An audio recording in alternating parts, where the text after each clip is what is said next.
the purpose of these live webinars is an introduction or a bit of an informative session on the process of moving to Spain. Yes, an introduction to Holborn Assets and XPay with Venetia. We want to give you a bit of an insight into who we are, what we do, explain, I guess, the process, some steps to take, and what moving to Spain really looks like. So I've got a presentation up. I'll share that in a minute, but just as a brief introduction for those of you who don't know me and don't know Holborn Assets. My name is Remy Hart. As you can probably see here, I'm one of Holborn's senior wealth managers based in the Spanish office. And if any of you missed that in our very sunny Spanish office, probably a big reason a lot of you are thinking of moving to Spain. So I've been in Spain around 7 years. I'm an expat myself from Cambridge, England originally, and plan to stay in Spain for a long time. But as an advisor, I specialize in the expatriate market and predominantly British expats or European expats moving to Spain. And we specialize in helping people manage their savings, investments, pensions. I'll touch on Holborn Assets. We've got a screen on those on the presentation. And we've got Jacob joining us. Jacob has recently left our Spanish office, sadly. He was always good for the odd game of golf. Wasn't very good at golf, but no, I'm joking. He's just made his way over to Valencia with his wife. Jacob, thanks for joining. Yeah, thanks for having me, Remy. As Remy mentioned, just made the move to Valencia on the east coast of Spain. Beautiful city for those who are thinking about moving to this part of the country. Originally from Portland, Oregon, and as Remy is kind of the expert on the British expats as well as the rest of the European countries, really global expats moving to Spain, I am the US expat expert. Which is quite the mouthful there, but so many Americans moving to Spain today. So I'm sure there's quite a few on this call. So look forward to helping everyone out. Cheers, Jacob. And the lovely Venetia in Murcia, is it? Yes, in Murcia, in the mountains up in Murcia. Very hot where you are as well, I hear. So Venetia joins us from XPay, our our partner and immigration specialist. We've been working with Venetia for some time. Venetia, I can say from the feedback from all clients that you do a great job. I know you do a lot of visas for people. So thanks for joining today. I'll come round to you shortly and we'll touch on sort of what you specialize in and how you can support people. Guys, a bit of housekeeping. We have a question and answers box. Unsure where it is on your screen. I think Jacob, bottom left. I haven't been on that side of the screen. I believe it's somewhere on that bottom banner bar there. Okay. So guys, feel free to use that. We'll go through a presentation and then cover off some question and answers at the end.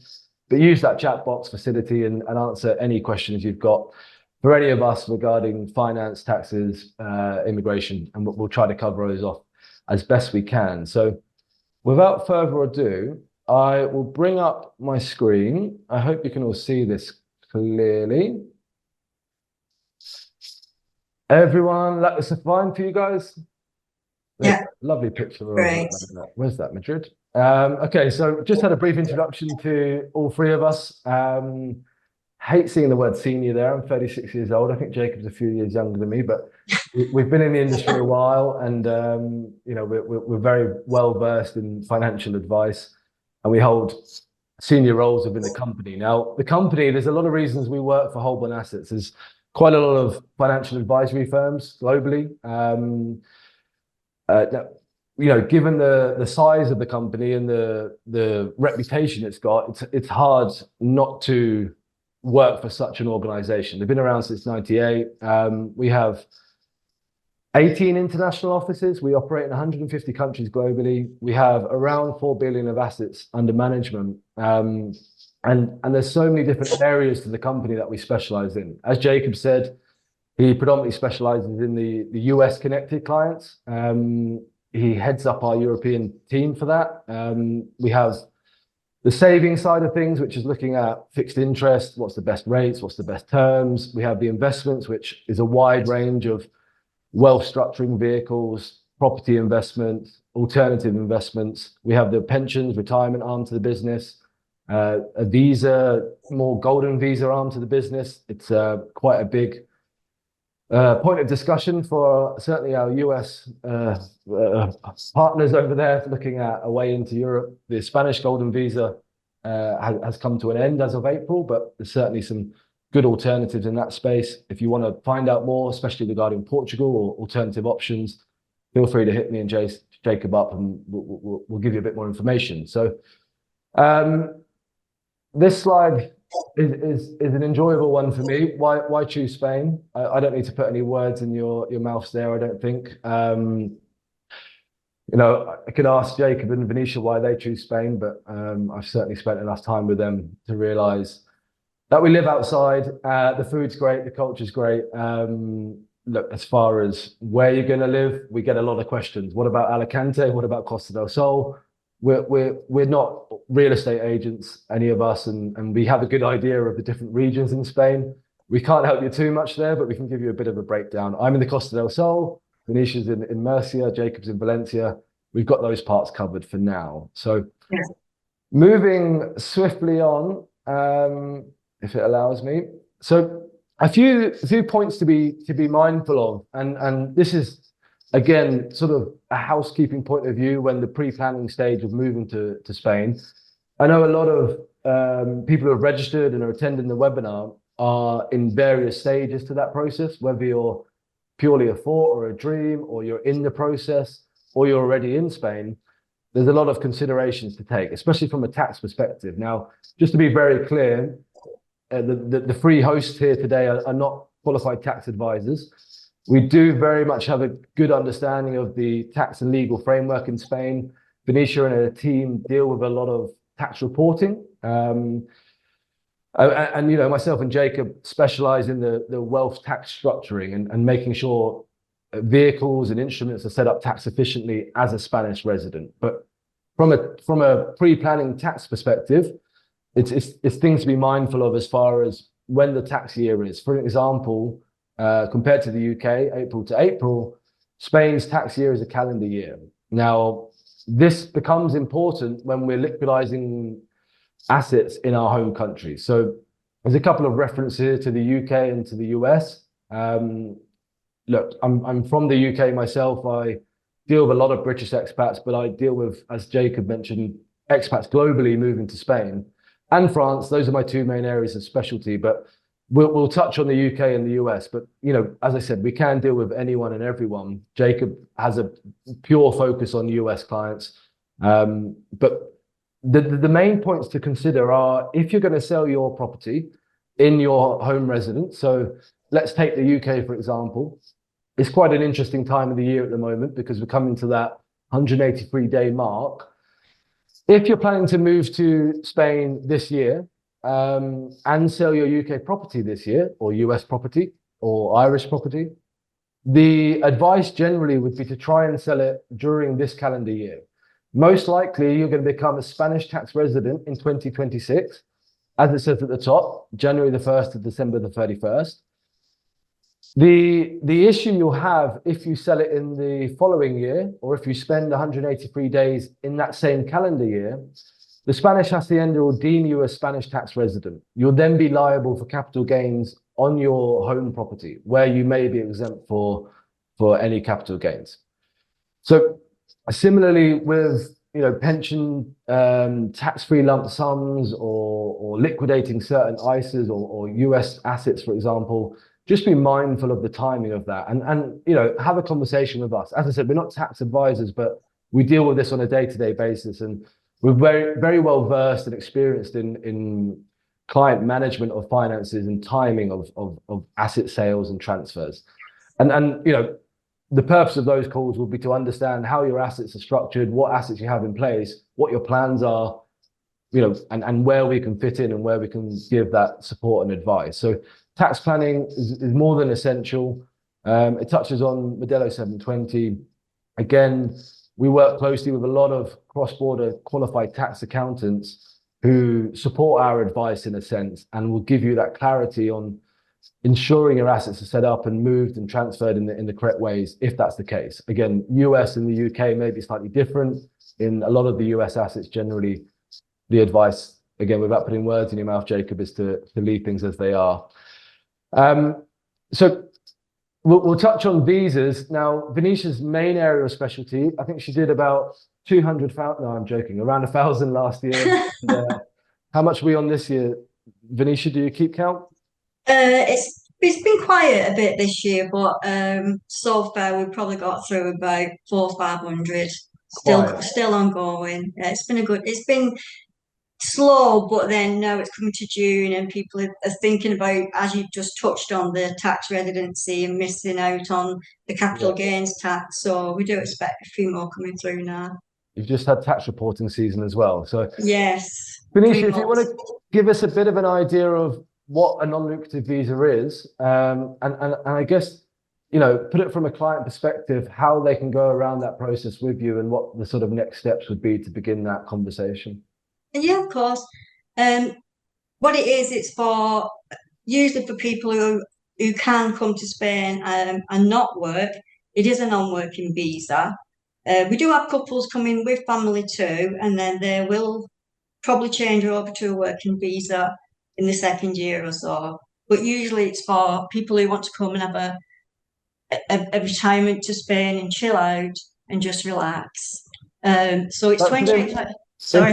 Important point. Sorry, Venetia. It is sort of somewhat interchangeable, right? People can come on a non-lucrative visa and then change to a working visa at some stage. Yes, they don't have to stay on it. If they don't want to renew and they want to choose for a working visa or choose another visa, an EU visa, for example, they can do that as well. That's not a problem. So those renewals come out, it's a 1-year visa initially, and then renewals in year 2 and 3. Yes, that's right. Okay.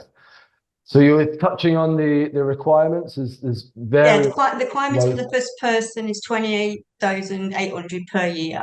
For the second and subsequent, they expect 7,200. And they are only interested in the 1 year at the first initial NLV. So that is really all you need to provide for them. But you do need to make sure you've got money for the second and the third years or renewals. And then you just have to provide the ACRO report to make sure you've got no serious problems with the police. Health certificate, we provide health insurance too. Usually if they come to us, we'll explain it all in detail. And then we usually do everything that everyone needs for the NLV. So there is nothing for the client to do themselves.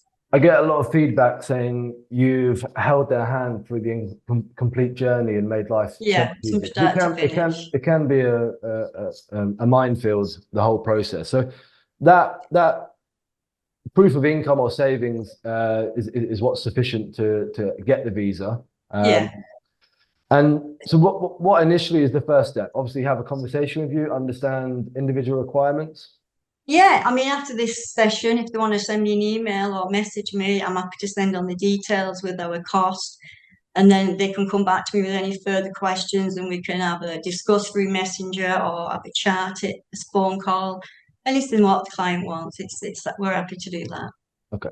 You mentioned about the renewals, and obviously there's, again, it brings up the source of wealth, essentially, the sufficient income or savings. Myself and Jacob do a lot of work around that. And you know, from a client perspective, we can help set up income or savings to show that, you know, especially from a British or UK perspective, Spanish tax compliant savings vehicles are perfect for that, whether producing income or just showing available savings. And Jacob, I know, doing a lot of work with setting up regular income and annuity types. I see those queries and inquiries popping around a lot. That a non-lucrative visa is obviously not the only way into Spain and the only visa option, right? There's a digital nomad visa, self-employed visa, many different options, and certainly something we can help with, right? You know, if it's not directly for you, Venetia, we've certainly got partners and contacts who can help. Yeah. Okay. So I'm going to personally touch very briefly on financial planning for British expats. Now, this can somewhat incorporate from a global perspective. You know, this says UK and I'll mention British a lot, but we have to differentiate from the US compared to British, German, Irish. This will cover most of the other countries. So when it says investing tax efficiently as a UK expat, we can probably take the UK out of that. So when it says many UK investments are not tax efficient, similarly in Ireland or Germany or Japan, you may have what would be called tax efficient savings or investment vehicles in those countries in either your home jurisdiction or where you've lived previously to the move to Spain. Now, they lose their benefits essentially in most jurisdictions when moving to Spain. You know, like an ISA, for an example, that's a tax efficient savings vehicle in the UK. As a comparison, if and when you move to Spain, if you're going to draw from that ISA or take a withdrawal, Spain, the Hacienda are going to tax you on the full withdrawal.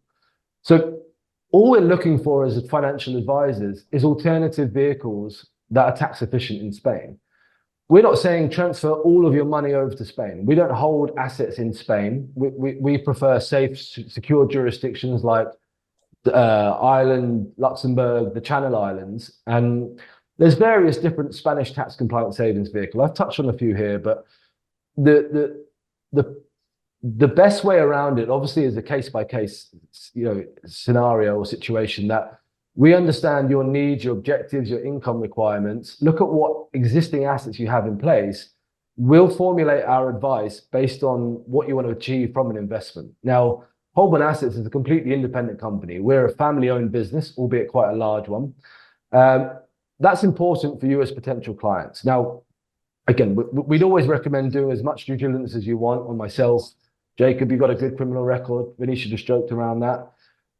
Again, Venetia, but Holborn Assets as an organization, us as financial advisors, and whatever we recommend. Now, we have what's called freedom of market, meaning we can pretty much deal with anyone and everyone. And our advice is to put the client's best interest at the heart of our advice.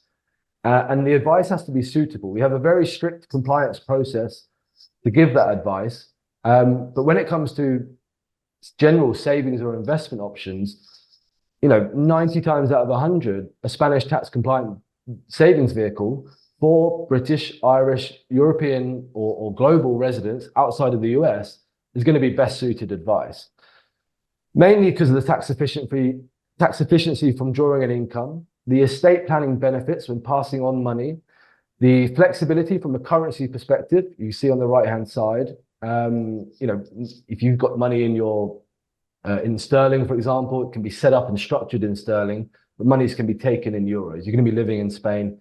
It all comes down to what your requirements are and what your risk tolerance is. There's certain levels of Spanish tax compliant savings vehicles for lower risk, higher risk, depending on your age and what income you want, for example. We'll have those one-on-one consultations to see if and where we can help. Another important part, obviously, is pensions. And again, it says UK expats, but this can be any sort of retirement provisions globally that we can assist with, or at least point you in the right direction and make sure you're structuring the pensions correctly, as well as if you have the ability to take tax-free lump sums, jump straight to the middle of the page, it's, again, 99 times out of 100 advisable to take those in your country where you're based prior to becoming a Spanish tax resident. Everyone generally has a tax-free allowance of 25% on any work or private pensions, UK-based generally. And it's generally advisable to take those as a UK tax resident. So if you're planning to move to Spain at the end of this year or early next year, I would begin that process of taking that tax-free lump sum. It may be exempt in the UK, but Spain, if you're a tax resident, will tax you on that pension income. Spain are going to tax you on your worldwide income. So take it as a tax-free lump sum. Even if you don't need the money, there's always other better ways to establish that wealth. You're going to be taxed on it at some point if you draw it from the pension. So where we can help from a pension perspective, we have a pension transfer team. Now, following a consultation with myself, I'll obviously look into the savings and investment side of things, properties, the planning aspect of the move to Spain. But with any pensions, we as a team can look at a comparison to what you've got in place. Now, we're not going to advise you unless it's going to be cost saving or better tax efficiency. So we look into your current pension provisions, what the benefits are, what the fee schedule looks like, what the performance, what the setup looks like. And if we can better that, generally speaking, we're looking at international SIPs at the moment. It's the best case advice. We'll give you an alternative and we'll run through that step by step with the pension team. They're very good and very efficient. But look, just to be clear, I think all three of us, there's no cost or obligation to have a consultation or even take our advice. We prepare suitability reports or financial recommendations completely free of charge. We are businesses, we do get paid. That's if you want to go ahead with that advice. And there's certainly no pressure or commitment. I've touched a lot there, but UK state pensions, maybe I should have started with that one. That will continue. You can take that into your UK bank or transfer it into your Spanish bank. You're going to get taxed in Spain. There's a double tax agreement with most countries that we'll probably be dealing with. So you're never going to pay tax twice. A big talking point at the moment is currency. You guys probably have all seen, especially US compatriots, the US dollar, especially to euro and even sterling to euro. It's been quite a volatile market over the last few months. We work closely with a few currency specialists. So especially when we're talking large transfers of money, it's always good to have a relationship with a currency company. Basically having an account manager, a trader who can talk you through the process, look at forward contracts, and have that peace of mind that you're not going to lose out large sums of money for big transfers. Especially if you're going to buy a house in Spain, for example, you need to transfer dollars or sterling into euros. Begin that conversation now with a currency specialist to lock in rates at certain points. So Jacob's our US specialist, as he mentioned. Jacob, this might throw you off guard, but again, look, this is our webinar. Obviously, we are keen to have as many clients as we can, myself, Jacob, and Venetia, and we want to speak to as many of you as possible. But Jacob, if you don't mind me asking, what does maybe a usual or a perfect potential client look like for you before you touch on the screen? Yeah, well, I mean, with the rush of Americans moving abroad right now, there's really a wide umbrella of clients. We have clients who are simply looking to continue living in America even and moving funds offshore. Yeah. Or those that are, I would say, within 6 months of moving to Spain, whether we need to start getting some guaranteed income set up for lifetime, so that through a visa application, it looks really, really clean, and makes Venetia's job easy there, or whatever that might end up looking like, particularly around some of the concerns with the US dollar, even diversification there. So I mean, it's a tough question, Remy, because there's a lot of different. No, there's a lot of different types of clients coming to me right now, and we're able to help in so many different ways that there's no one size fits all solution for Americans. Even though a lot of the advice, yes, can be generally the same if you're moving to Spain. One particular thing, Americans, is the tax compliant investment bond that Remy was just talking about. Right, we don't have access to some of these tools. And so, I like to spend some of these webinars by kind of talking about some of the common pitfalls that I see Americans take, as they're moving abroad. And as Remy said, right, if any of these pitfalls, you're like, oh, maybe I'm fitting into one, or maybe I need advice to my own situation, please book a consultation with us. Happy to look over your scenario, give what we might give as your advice, right, and create a proposal to see if that might be a good fit for you. One common pitfall that I see Americans make pretty often as they're consolidating accounts, getting ready to move abroad, is rolling over a bunch of 401ks in that same 12-month period. And so that's definitely one that, if you're thinking about moving even in a couple years, we don't want to move over same account types or rollover specifically the same account types in a 12-month period. So we do get penalized for doing that. Can be seen as a distribution even. So, certainly want to avoid those taxes, particularly when we're looking at Spanish income taxes.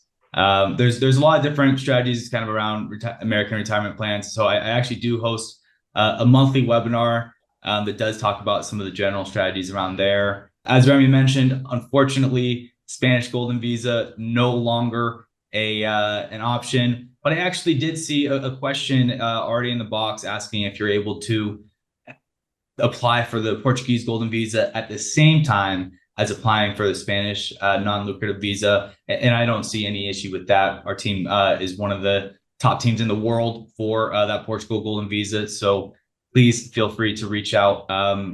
Another big one that I get a lot of questions about is certainly, estate planning. We want to make sure that both the US will that you have, as well as the Spanish will that I think that everyone should create when they come over. They both want to refer that the US will actually has precedence and is control of worldwide assets. But both wills really need to say that in order for it to have any sort of merit. And so really want to make sure that all your beneficiaries are in place and accurate, up to date on your investment accounts within the US.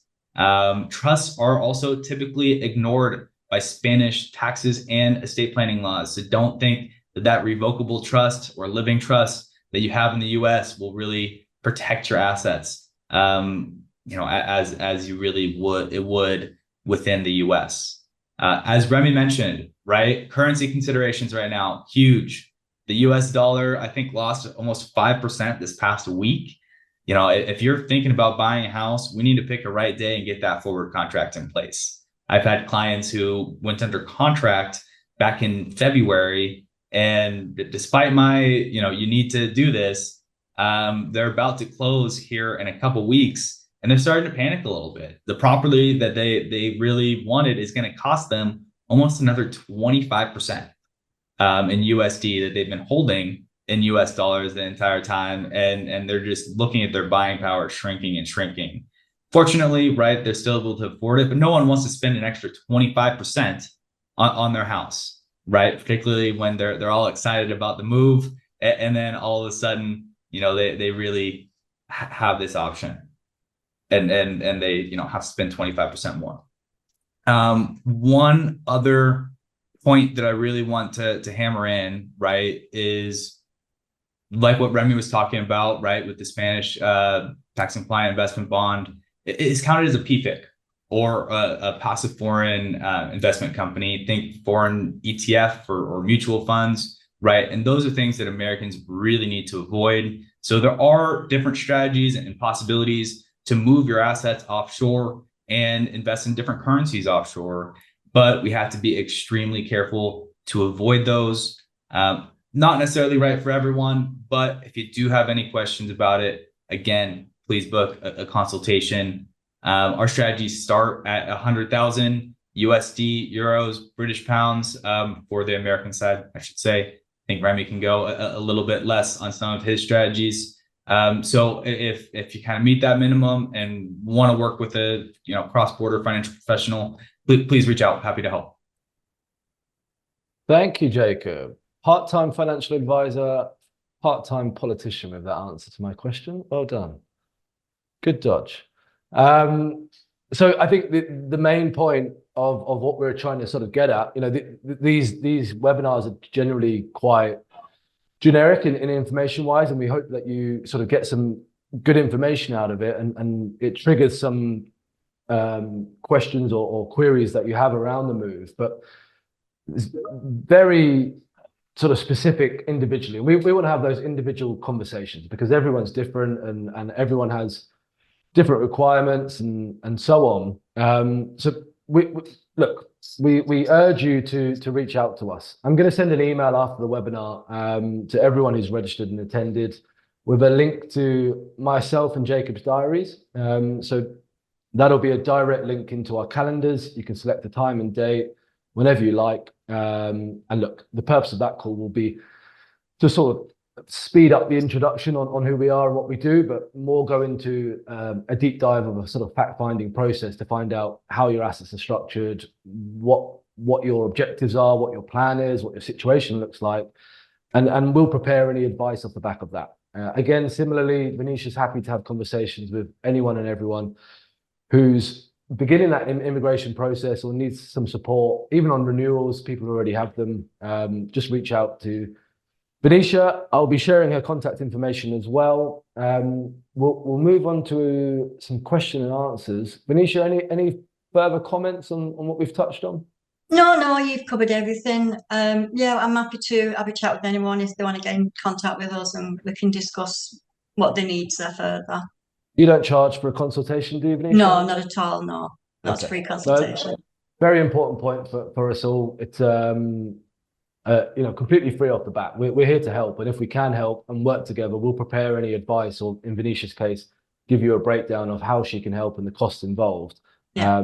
But as I said, myself and Jacob, there's no pressure, there's no obligation, there's no commitment. If we can help, we're a significantly large wealth management firm with a great reputation, and we're very good at what we do, but we're also qualified financial advisors working under a really strict legal compliance and regulatory framework to give that advice. So it's a bit of a process our end, but we're happy to provide that advice and recommendations. We usually get the opportunity to speak through those recommendations, and we'll have a video call like today and share our screen and run through any information step by step, just so everyone's clear and comfortable to make an informed decision.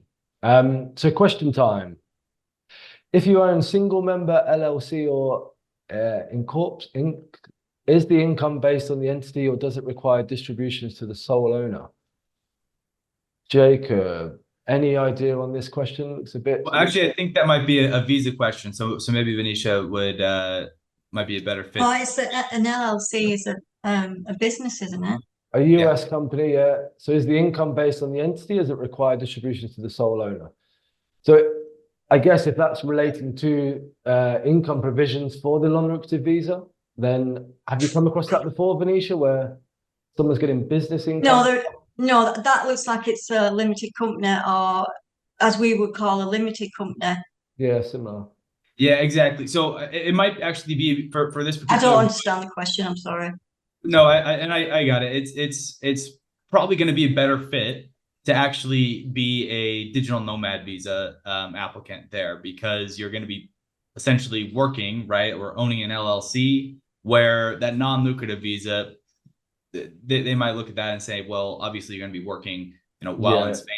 And so, that's going to be, and from my understanding, if you have contracts as the LLC that show that income fixed for the digital nomad visa, then you can do that. But most of the time, it's going to be the actual distributions to the owner for that. You're right. It's going to be viewed as working, I imagine. But again, speak to us. I'm sure we'll deep dive into that a bit more. Meredith, should you reinvest in tax-efficient Spanish instruments in the tax year prior to relocating to Spain to avoid Spanish taxation on the transfer? Now, just to be quite clear on this, if we're talking about savings in general, there's no taxation on a transfer into a Spanish tax compliant savings bond. If we're talking about alternative investments like in the UK, like ISAs or Ireland or Germany, now there is certain cases we can look at in-specie transfers into Spanish tax compliant vehicles, but generally as a rule of thumb, the idea would be to liquidate those assets as a UK tax resident or German tax resident during that calendar year prior to becoming a Spanish tax resident. To establish a Spanish tax-efficient savings vehicle, you will require a fiscal residence in Spain, so a property, and we can establish that at any point. But again, have a conversation with us, because the timing is very important, the process is very important, and not only that, collating that with the correct instrument or vehicle to establish that wealth. Look, we're happy, as I said, to run through that in a bit more detail. So, Meredith, looking at Meredith's next question, I do think that she actually might be coming from the US. Okay. And so Meredith, unfortunately, in that circumstance, you don't have access to that tax compliant bond anyways. looking at your next question, right? You as a Spanish tax resident, right, you would actually pay that capital gains tax from selling your primary residence in Spain first, and then get credited back to the US. If you do owe anything, right, there's obviously that capital gains exclusion for a primary residence sale in the US. But typically, best advice if you have large capital gains in your house is to just sell it the year before you move to Spain, or to move to Spain the second half of the year, so you're not a tax resident that year that you actually sell your property, so that you can take advantage of that capital gains exclusion. So I hope that helps. It's generally a good sort of rule of thumb, right? We're not here to really make the decisions on should you sell your family home or should you keep a house for maybe some rental income. We can certainly formulate that as part of our advice. And what does a comparison look like if you sold your house? What else could be done with it? If income's the driver, there's certainly better ways to establish that wealth. Moving on, with regards to pensions, workplace, private, is the gross amount that is considered for the NLV? Venetia? It's exactly what it is. It's exactly 28,800 first person. Doesn't matter where it comes from, it's exactly that amount.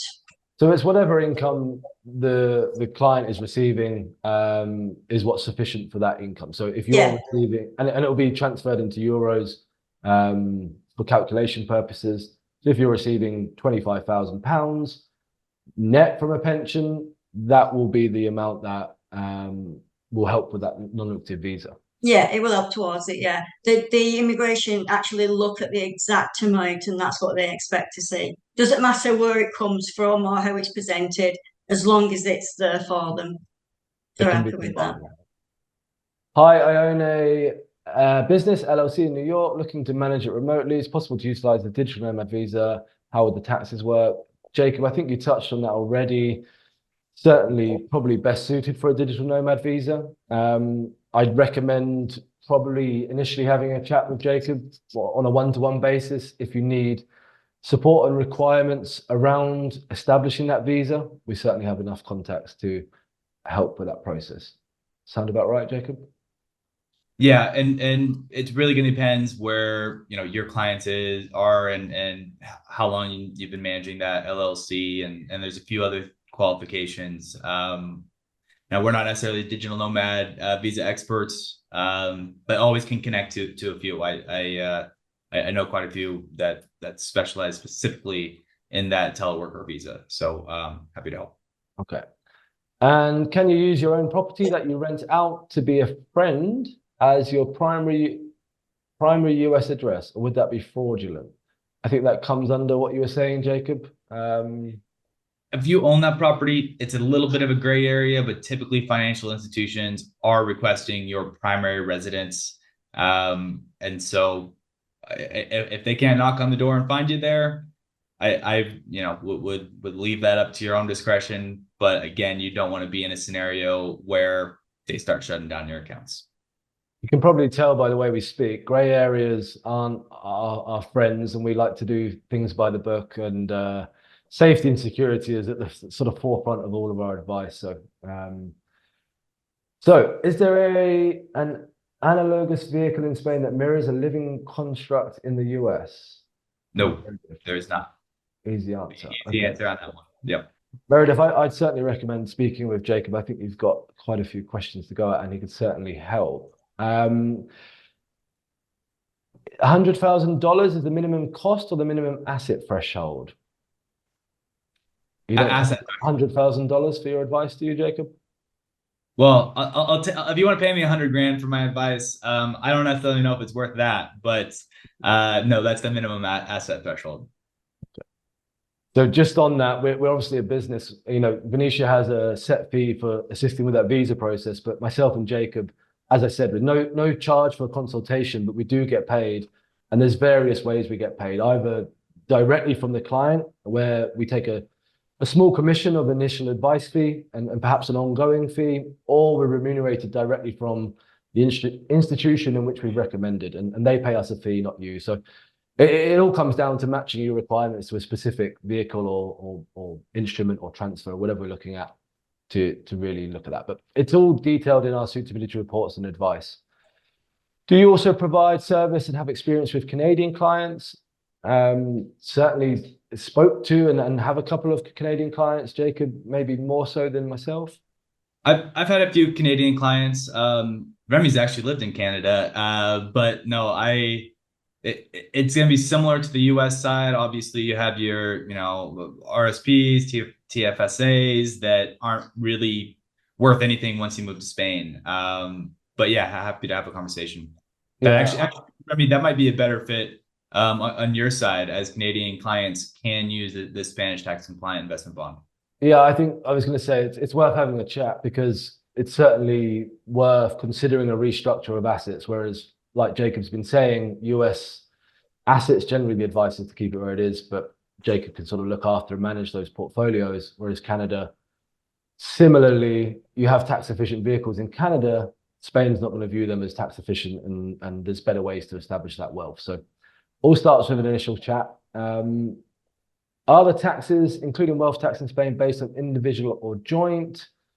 Well, depending on what the income source is, for example, if you're looking at wealth tax, depending on the region, one of the main parts or bits of advice we give is around estate planning. And it's very key that we look at what someone's situation looks like. As far as married couples, my advice generally is to look at joint life policies, where we're looking at setting up under joint names. For estate plannings, that's great, because if one of you passes away, it's on a last death basis. Monies are transferred to the sole remaining survivor without incurring any tax liability. We're able to name as many beneficiaries under that. But for specific tax advice, we've got professional network of partners all across Spain, in every province pretty much covered. Can I just put in, they are based on individual applicants, but you can use a joint account if you wanted to use that person who's got less income. They can use their tax as a substitute for it. So it is an individual initially, but joint can be used as well. And it's a very good point. And that's the purpose of a conversation, perhaps with a tax specialist who can understand both of your individual income amounts, and maybe it's worth better moving it one way or another to save in overall tax. But begin the conversation, and if needed, we can put you in touch with any of our professional contacts. As I said, if it's an estate agent, a lawyer, a tax accountant, we know a lot of people, and we're happy to pass on those information. As well as mortgages, we get that a lot. People want to borrow or lend money in Spain to buy a house. We work with a couple of really good international mortgage firms who can help with that process. Lawyers, a lot of people asking me about wills and setting up estates. As far as that, as well as the property purchase, lawyers can be very handy in that, looking at the deeds, looking at if the property's, is what it says it is. We know a lot of lawyers, so please get in touch, and we'll certainly help out where we can. Which visa would be best? If I was planning to live in Spain but return to the US 4 times a year to work, I would still be working, but none of my work would be in Spain. How does it relate to the 183-day rule? Anyone? Any idea? Digital nomad visa, perhaps? Are you planning to spend under 183 days in Spain? The non-LV is a non-working visa, so they would have to be on a nomad or a different visa suitable for them to go back to work. Okay. Well, and if you're not working in Spain, then the digital nomad visa wouldn't actually work. So unless you're planning, and even autonomo, that's going to be a tough one. The 90 out of 180-day rule might be best case for someone like this. Have a chat. We'll see if we can help. Meredith, 28,800 is in euros. Similarly with the renewals, where the pension is contributing to NLV, is it gross amount or net amount that is taken into account? So the income is on whatever you're receiving, right? It's based on your total income, wherever it comes from. Pensions, rental properties, they want to see bank statements, they want to see regular income. Right. I think that question is more just on is it before or after tax? Well, it's after tax. They have to have the exact amount of money in the bank. Okay. So it's after all expenses, whatever they've got left is what the immigration will see as their income. What you see is what you get. Okay. Yes. For your asset threshold, do you consider 401k along with savings? Yes, we can help with 401ks. Definitely, I would say that's one of the biggest parts of what we do. Absolutely. Okay. Is there an equivalent to a power of attorney in Spain, or do UK's one stand? Yes, absolutely. My lawyer, the company lawyer based in Costa del Sol, is great. We can give you his contact details. They'll certainly be able to help, and plenty of contacts wherever you're moving to in Spain on that. I'm weighing up Spain versus Portugal. I don't know. This is where the immigration board comes in. Do we work for them? We're happy to have these conversations, but is it possible to have a consult that includes weighing these? Yes. If you're from the US or connected to the US, speak to Jacob. He'll give you his input and the differences in financial planning.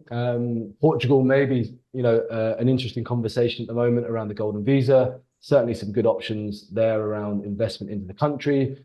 The fastest way to get a passport into Europe, access to full Schengen area.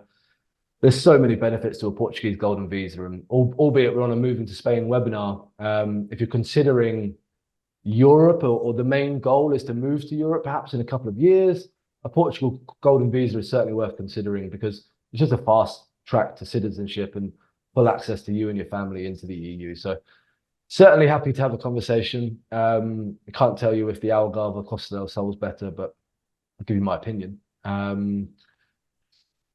Meredith, I think, are there any additional special considerations? Solo parents, parents of young children.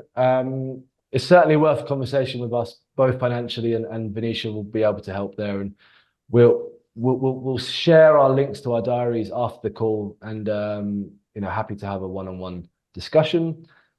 Do you have a schedule of which countries, you have assisted parties to financially immigrating to Spain are willing to insist?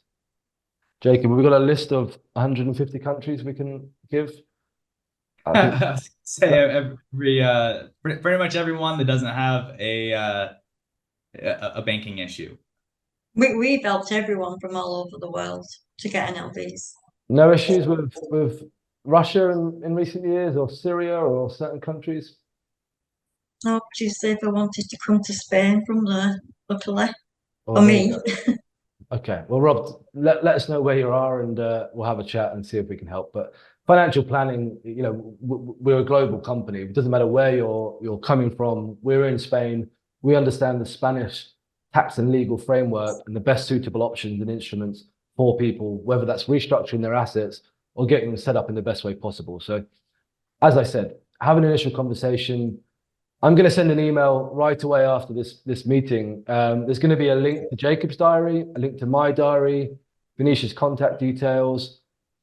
As I said, we encourage and urge you to take us up on these free consultations. It's so much more specific and easier on a one-to-one basis to have a direct conversation around what your individual requirements are and how we can help. And I'm sure you'll take away something from the call. If we don't work together, we're happy to have these conversations. I'm sure we can help. There's a couple of sort of pre-questions. It's around golden visas. I think we've touched on that. About currency. I can share, if you want to speak about currency, we've got a really good partner. We partnered up with Smart Currency, one of the biggest global currency brands. They will set you up a free account, and you'll be appointed an account manager, basically have your own trader. Speak to me or Jacob, we'll give you an introduction to them. And that's about it, guys. Any comments, any queries, Jacob, Venetia, last passing words? Happy to, if they get in touch, we're happy to reply with any questions or queries. Thank you for coming. Yeah, that's some great questions today, guys. I know that there's probably going to be a lot more once everyone logs off. So yeah, please feel free to book in. Guys, really appreciate the time. I know it's getting towards 7 o'clock in the evening here in Spain, and really appreciate you staying after hours. Jacob, I know you normally work these sort of hours, but yeah, look, appreciate your time, guys. I hope that was informative for everyone who joined. There will be a recording going out of the webinar tomorrow. This will be a live webinar and linked to YouTube. So Guys, anyone who watches this or come across the webinar, there's our contact details on screen. Just pop us an email or WhatsApp. We're happy to help and have an initial conversation, see if